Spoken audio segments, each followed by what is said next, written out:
Hello, ladies and gentlemen. My name's Stepsbasic, and welcome back to my community show. So, anyway, announcements first. It's kind of like a mood killer, isn't it? When you do the whole lead up into it with the whole deep and menacing voice, and then announcements. But anyway, that's not what's important. What's important is today's announcements are Spooktober is moving along very nicely, and I think I'm going to have enough time to finish everything I have planned, which is good. I have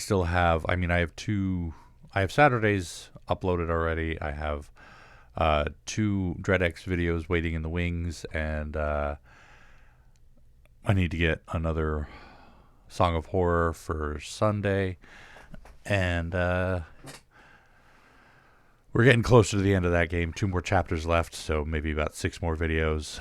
And, yeah, it's going to be awesome. Also about halfway done with DreadX, too, so that'll be fun. And then we get to start,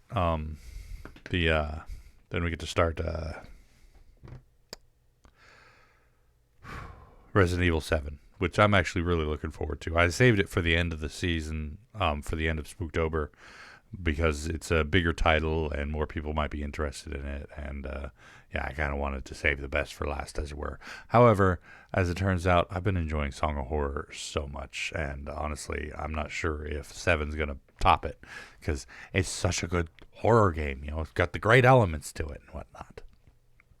But apart from that, let's move on to today's topic. The topic for today is life and, more importantly, death. Death is one of the bigger fears of humankind, one of the things that all men dread and all men seek to avoid, and yet it's the one thing that, no matter what, we all have to face in the end. Now, of course, as living beings, we can experience death in various different ways, not just, specifically dying, although everybody's going to do that eventually. Like to say, 100% of people born end up dying. But then the other ways that you can experience death, obviously, is through the loss of loved ones and family members and whatnot. And I remember the first time I experienced death in that way, the first time I saw a dead body, and I know it's, at least from what I hear, it's kind of a different thing for everybody. But for me, the first dead body I ever saw was my grandma, my great-grandma Moore. Great-grandma Moore, many, many eons ago. I was still a little boy. I don't remember how old I was, but not quite to high school yet. I loved my great-grandma. She was amazing. And I always remember the fond parts about our life together. But then, like, especially towards the end, she started to go, started to see changes in her, the Alzheimer's and whatnot. And seeing her pass on was a combination relief and pain, the bittersweetness of watching an aged loved one pass away. And I remember going to her funeral, and that was my first funeral ever, because I wasn't allowed to go to my dad's, because, well, I was 3 months old, and even if I had gone, I wouldn't remember it. But I wanted to see her in the casket. I wanted to see her body. I wanted to see her remains. And I remember she didn't look like her. There was a lot missing. Like, yeah, the physical features were there, but experiencing the death, seeing her as a body rather than, my great grandma, was weird, because she didn't look like her. She wasn't her. She wasn't herself. She was gone. Obviously. And I wasn't scared. I wasn't disgusted. I was curious. I've always been had a little bit of a fascination with death, a little bit of morbidity in me, because I am a morbid person. Dark sense of humor and fascination with death and the intricacies around the passing of life, It's a fairly interesting thing. To me, anyway. Now, of course, you could argue that my first experience with death was my father, who killed himself when I was 3 months old, and you wouldn't be too wrong, except in, of course, the fact that I didn't even really know about it until much later. Not until I was in school, and well, my mom would tell me before then. She'd tell me that he was gone, he died, but I didn't really know the circumstances around his death until much later, which is probably a good thing because you don't really want to tell a kid that. But of course, my mom told a kid that, so yay. Of course, she also used probably the worst type of language when telling me about that. Specifically her reasoning for him killing himself was that he couldn't handle the pressures of having a second child, and I was the second child. So, as you can imagine, that's a bit of baggage I've been carrying with me my entire life. But, it's one of those things. You kind of have to get used to it. And, of course, there was the military. We lost a few people. But I think one of the scariest parts about death, rather than death itself, is the lead up to it, as it were. And it's one thing I know, I accept, I fully understand, and I have no doubts that I'm going to die one day. And it's not something that I pretend is something that happens to somebody else. In fact, I'm quite prepared for dying. But the things that lead up to death are the scary part for me. Specifically, what's been going on with my brain lately. And, you get injured, you bleed to death, you get sick, you die, fine. It hurts, it sucks, but it's over. But, I'm looking down the barrel of cognitive decline at the moment. And it's something I haven't really talked about too much on the channel, and it's something I worry about. Before I press on with this, I do want to make positively, absolutely sure that you understand that there has been no diagnosis. We are currently going through appointments, and unfortunately, I'm going through the VA, which is taking forever. I have had 3 appointments so far talking about my memory issues and my cognitive issues, and it has been tediously slow because of, the whole corona thing going on and the fact that I'm going through the VA, which is notoriously slow to begin with. All of this is taking forever. That being said, I have a scheduled MRI for the middle to end of December, which is good. Right now, as it stands, we don't really have any sure ideas yet. But for the most part, and what I'm saying is it's probably just stress. And then I'm going to keep saying that up until the moment when I have any other diagnosis beyond that. But that doesn't get rid of the idea that scares me, which is Alzheimer's, which is dementia, which is cognitive decline. Because I am my brain, I am my mind, and I am super proud of it. And I love, that's one of the few things that I'm proud of in my life, is how smart and quick I am with things. And my writing is a good example of that, which is why I love my writing so much.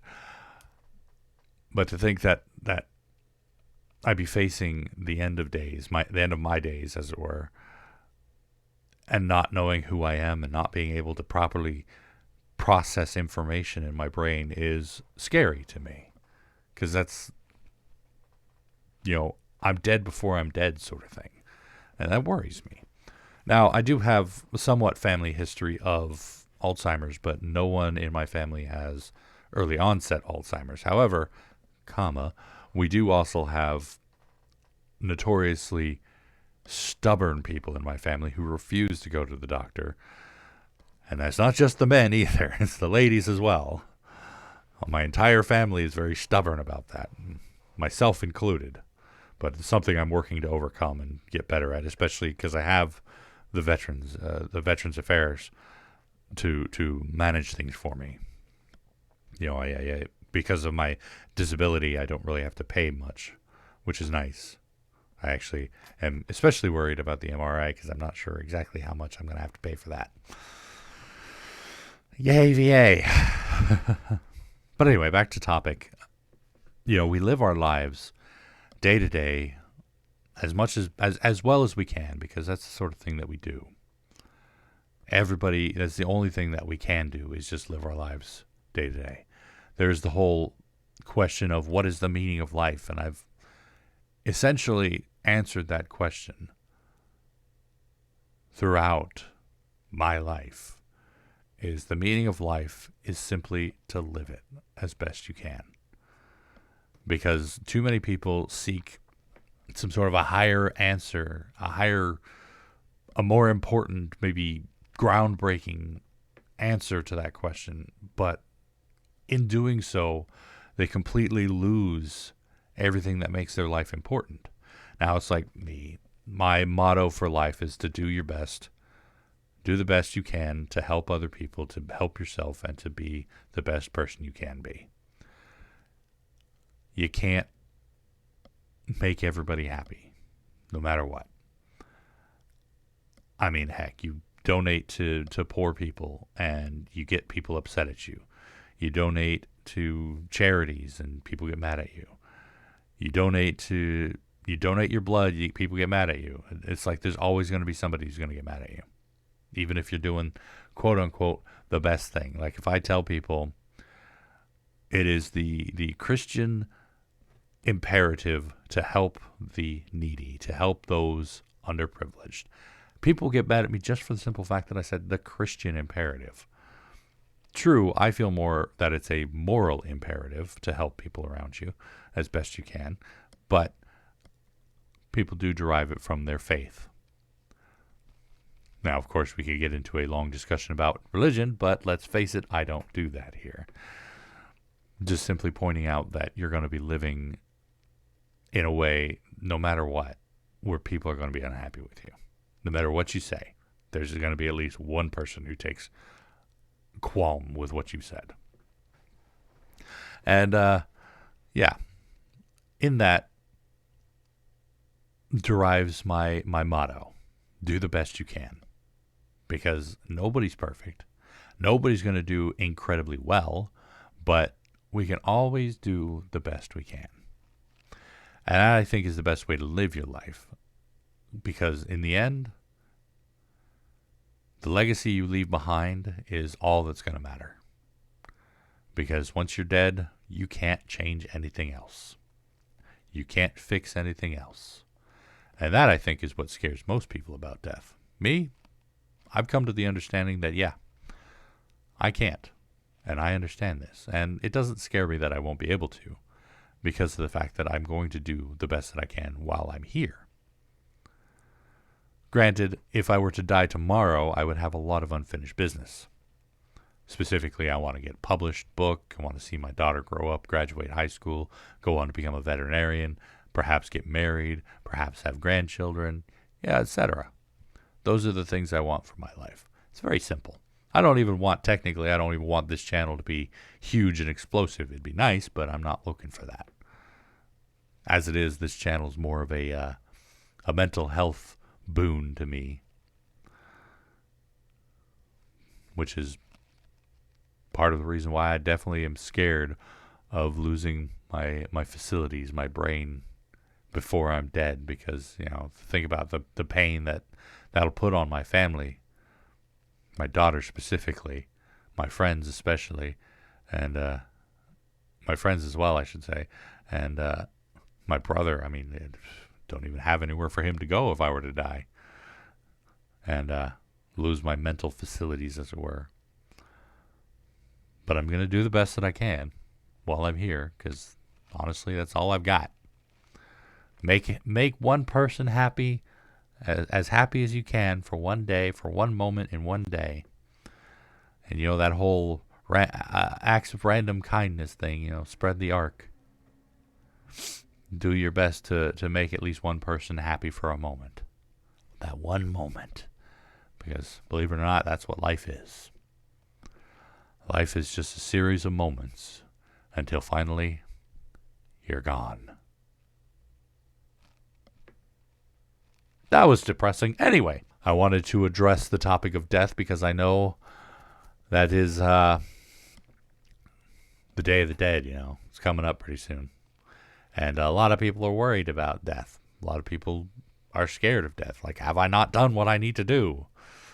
To be honest, the scariest part about death for most people as I see it is not death itself, but never achieving what you want while you're alive.